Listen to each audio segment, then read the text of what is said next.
Well, hello, everybody. Thank you for coming out on this or staying home on this cold night. Um, I have quite a few slides, and I sometimes go a little bit fast. So forgive me, and this is going to be available so you can go through. The slides are pretty much self-explanatory.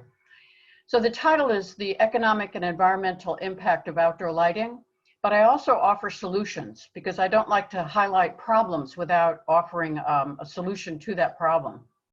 And I did take the lighting design course because I needed to know what was the possibility, because I was going to be asking people to change the way that we had been conducting our outdoor lighting practices.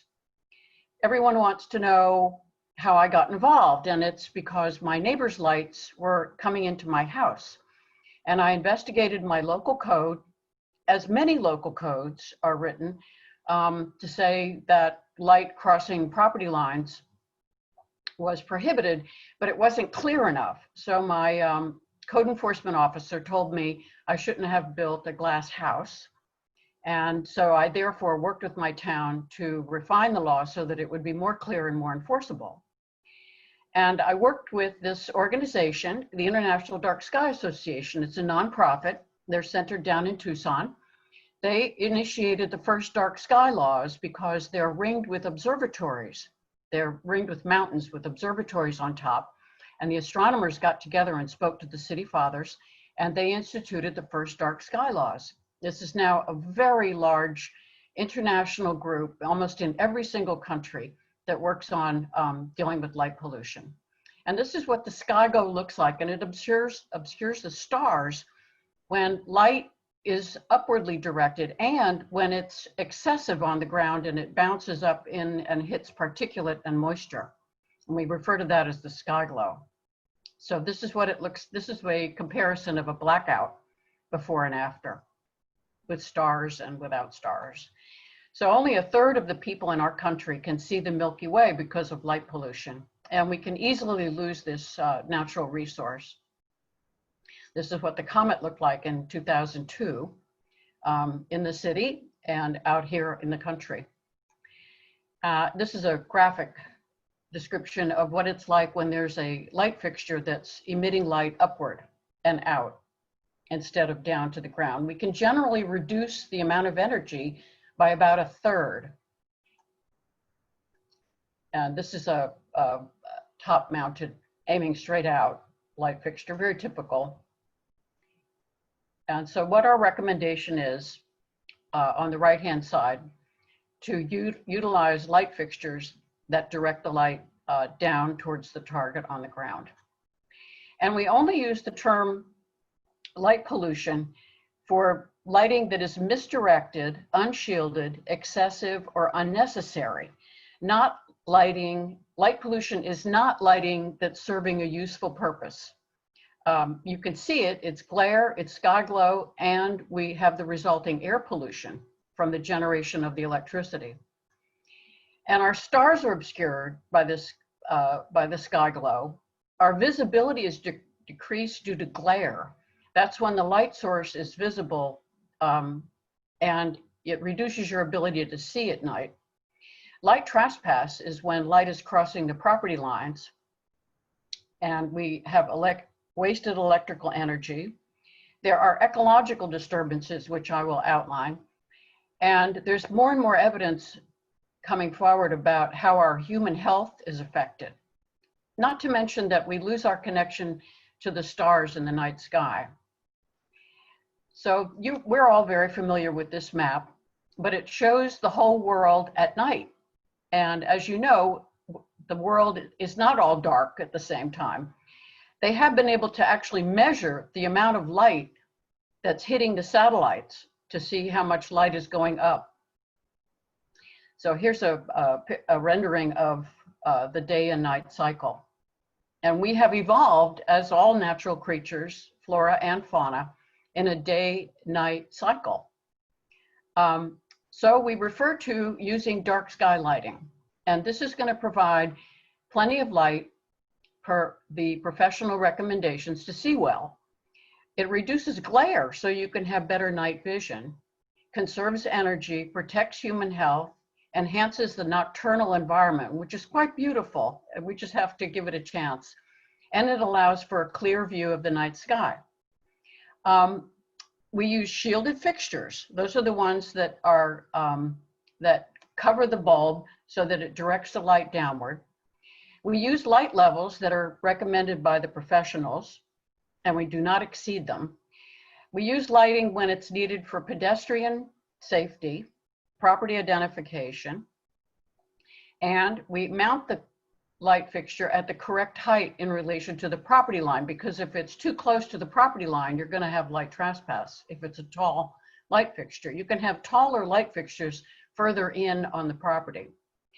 And lately we've been talking more and more about reducing the blue light waves in a light source, because LEDs have a tremendous amount of blue light in them. And we're still burning coal to produce electricity. And a 1/4 ton of coal is burned to produce 100 watts of incandescent light bulb if it's burning dusk to dawn for a year. And this is the amount of night lighting that's being wasted. We're estimating, the International Dark Sky Association estimates that about 30% of our night lighting is wasted. And this figure is an old figure, so I'm sure it's greater than this. $4.5 billion a year. Consuming electricity that burns tons of coal, barrels of oil, and this increases our taxes and causes higher consumer product prices. Roadway lighting is the greatest source of light pollution at this point because there's so much of it, and it's a very high energy light source. And you can see the difference between the unshielded and the shielded. And more and more communities are starting to use the shielded roadway lights. This is the one on the top is the old-fashioned drop lens, and it's being replaced in towns all over the East End and New Mexico, Arizona, Texas, with the flat lens, and it produces the light straight to the ground, reduces energy. And this is the air pollution that we end up with: carbon dioxide, sulfur dioxide, nitric oxide. And also, you know, when you're burning coal, it's the plants that burn the coal are west of us, and we get the westerly winds, and that's dropped on us and into our land, our water, and the ocean. And we talk about glare. This has to do with adaptation. You know, when you leave a movie theater, when we used to go to the movies, you can't see as well. And that's because you've adjusted to the dark, and your eyes have an elasticity to them. You know, they open and close, the retina. And well, as we get older, there's less ability to contract and open. So on older eyes, like mine, we have more difficulty at night because of the adaptation. This is a perfect example of glare. Over here, is my arrow working? This is actually a railroad sign over on the left-hand side. We worked with the Long Island Power Authority, and they used to have, let's see if I can show you, this type of fixture up on the utility pole. And here's an example of it on the road. And we convinced them to instead utilize the shielded fixture, which the light goes down instead of right in your face and across property lines. So that was a initiative by Richie Kessel. And here's the light pattern of that fixture. It's called a mongoose. Here we have a light trespass situation. The house across the street is being completely lit up. And here's a rendering from a brochure. We produced a handout in East Hampton, which was very useful, and it was put into everybody's tax bill. It shows some of the reasons for addressing your outdoor lighting.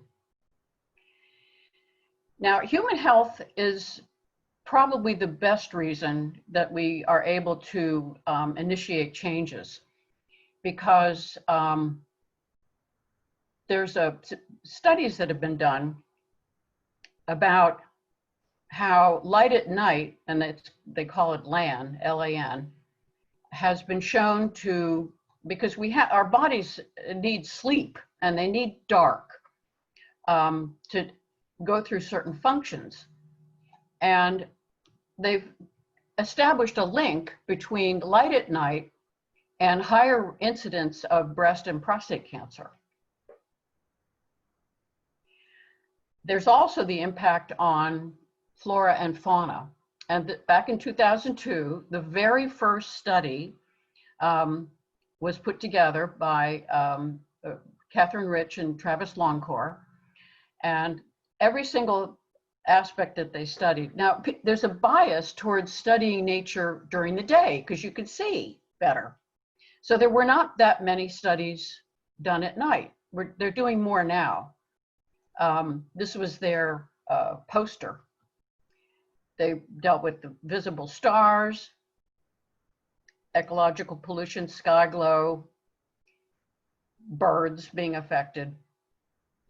But every single creature that they studied was negatively affected by night lighting. Mammals, birds, reptiles, fish, invertebrates, plants. And they concluded that all of the things we do for nature preservation are necessary, but they might not be sufficient if we don't address this, meaning night lighting. And alerts readers to common diurnal bias of most researchers and reminds readers that most animals are nocturnal.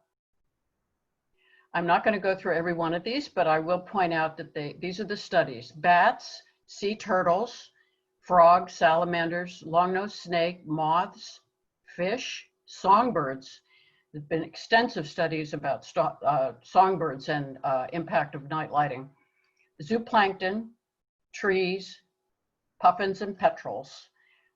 So they are all affected by night lighting. What I read. You may have read about the sea turtles down in Florida. They hatch in the sand and they will go towards the water unless there's light from adjacent roadways or condos or apartment houses. So they actually have a law, the U.S. Fish and Wildlife enforces it, so that they protect these turtles and they require shielded lighting near the beaches. This is a poster from National Bird Migration Day. You can see it's at night. These are stars. Birds are very negatively affected by night lighting. It's estimated that hundreds of millions of songbirds die every year during migration. They get thrown off course by bright, upwardly directed night lighting. And they die in collisions with lit structures or from exhaustion when circling them. If they're in the fog, they will get disoriented and they will circle communication towers to exhaustion and die. There's a program up in Toronto, it's called the Fatal Light Awareness Program.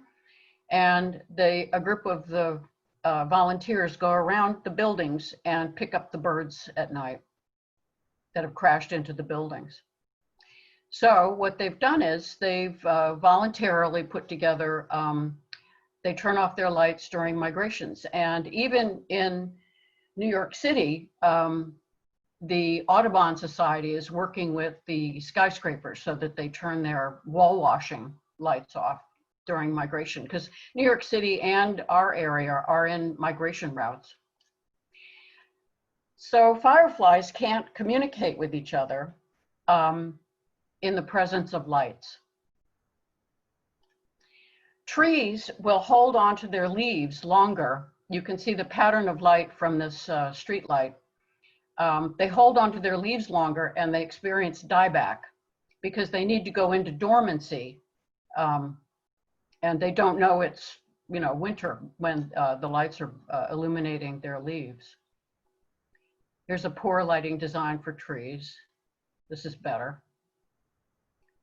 And also we address sign lighting. It's much better to have the fixture mounted on the top rather than on the bottom.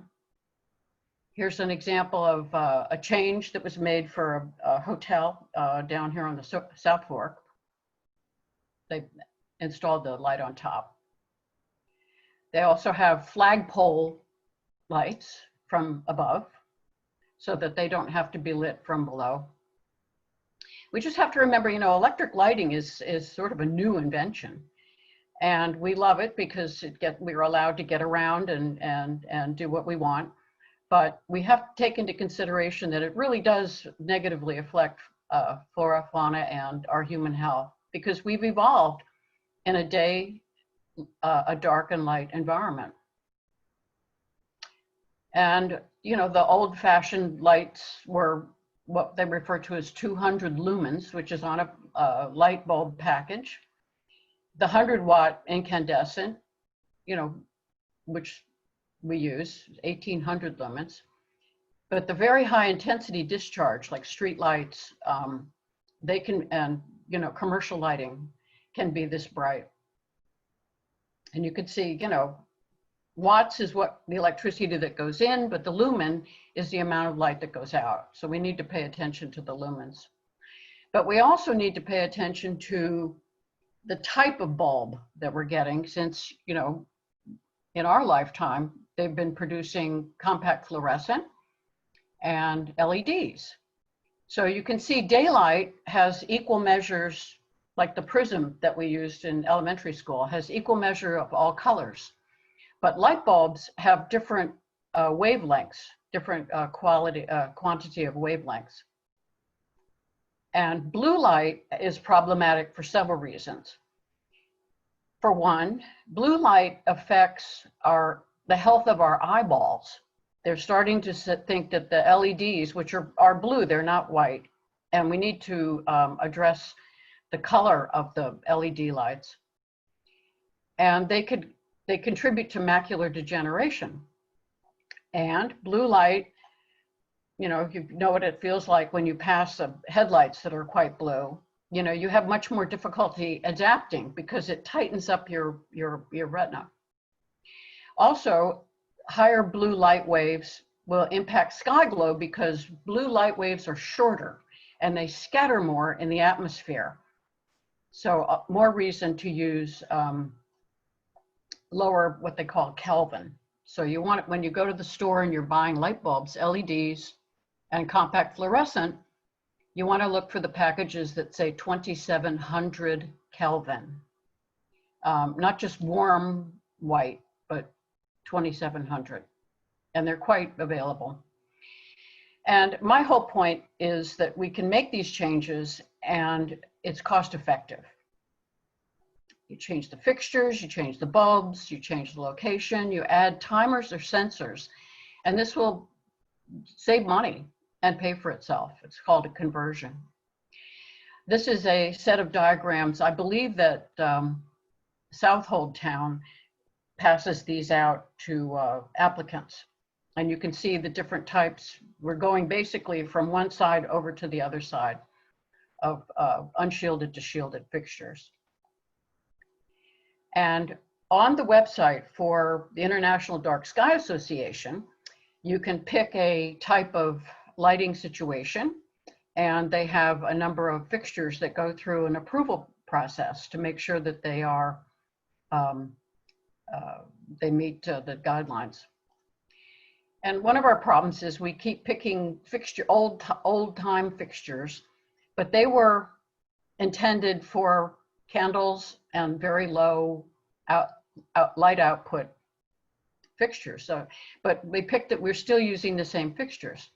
But some of the manufacturers are like this one, Seagull Lighting.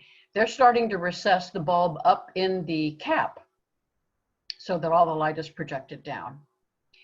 And, a lot of our, so-called historic fixtures, we pick them during the day, because we like the way they look, but then we don't think about what happens when we turn them on at night. They end up with quite a bit of glare. And the way that the light bulbs can project that light down is there's all these little facets in the fixture, which direct the light in various places. And here's some so-called historic looking fixtures that are fully shielded. All the light goes down. On the right-hand side is a shielded post top. On the left is one that's not shielded. These are photographs I took when I was in Rome. This is on the Via Appia, and they're using shielded fixtures. Also in front of Buckingham Palace, all those historic fixtures, they are fully shielded. And the manufacturers are starting to get on the bandwagon. They're producing what they refer to as good neighbor lighting. And here's one of their brochures from RAB. We also are recommending that the towers that are going in, you know, like windmills and communication towers, use this system that will illuminate when there's a transponder from an airplane, so they don't need to be left on all the time. And there's plenty of professional guidelines that we can refer to. The Illuminating Engineer Society, the LEED US Green Building Council, and the International Dark Sky Association all have recommendations for reviewing lighting.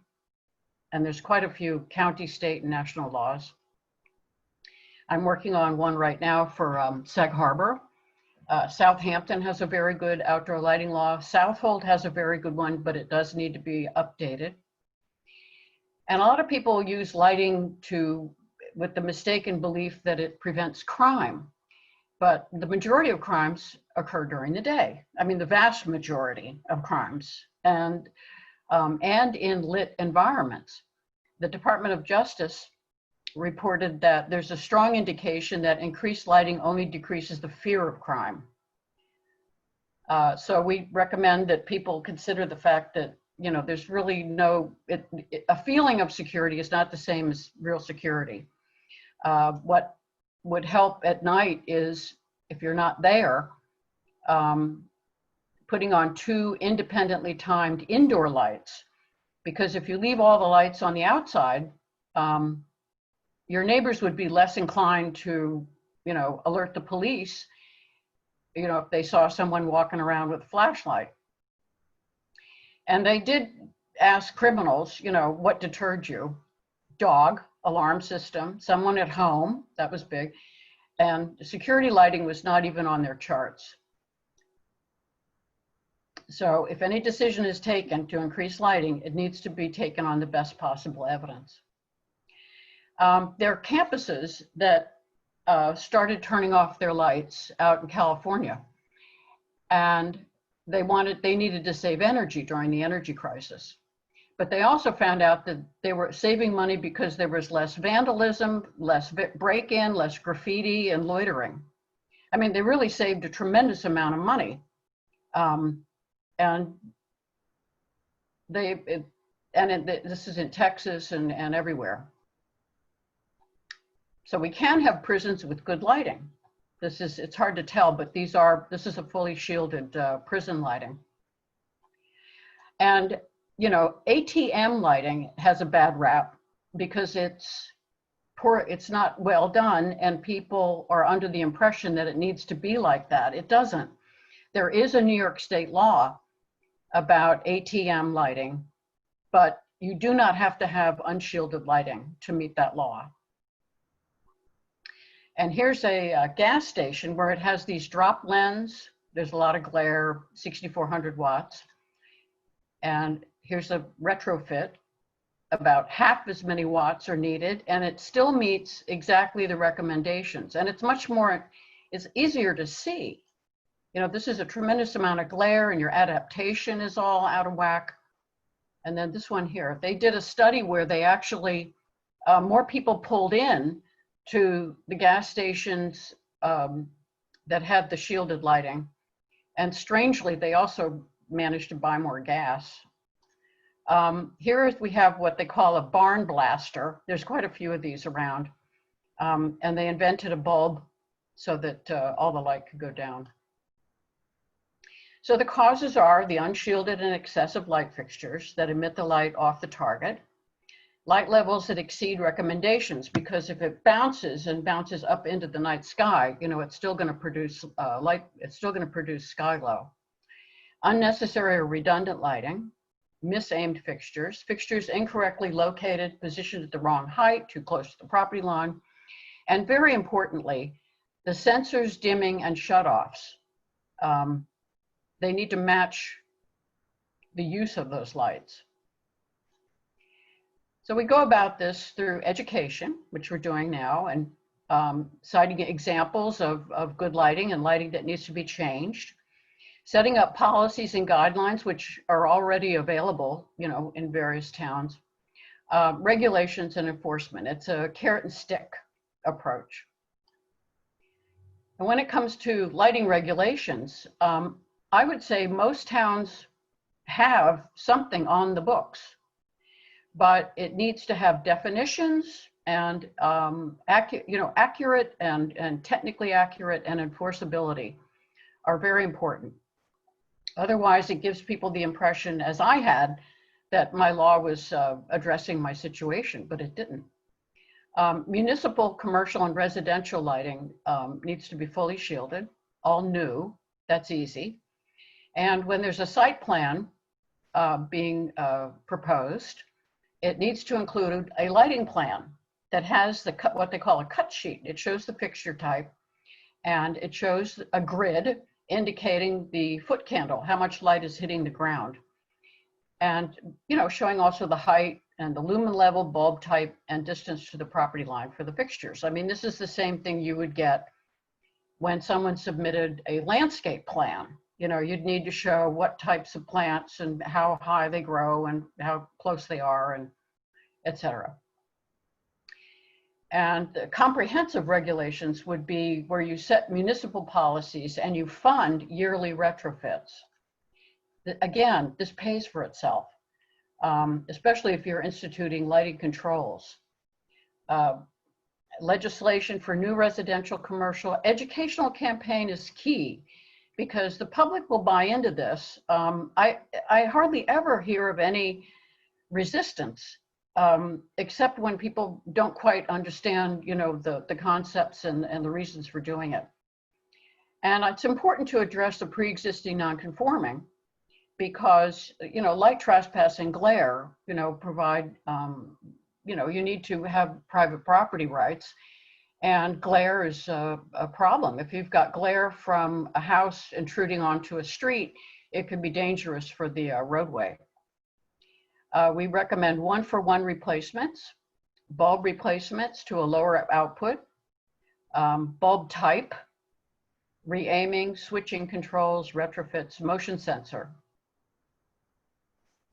And who knows, you know, we could have a great night sky full of stars, which are an inspiration to generations everywhere. But it does require people to accept change. And it has a considerable psychological impact on the human mind. To the fearful, it is threatening, because it means that things may get worse. To the hopeful, it is encouraging, because things may get better. And to the confident, it is inspiring, because the challenge exists to make things better. So these are the two websites. The local one is very simple and uncomplicated, and it has some PDF documents about how to talk to your neighbor, you know, with a bad light, landscape lighting, and a couple other things in there, and also those diagrams that show the good and bad fixtures, that can be downloaded as well. And the International Dark Sky Association, that's a huge website. You know, it's a wonderful organization if you want to join.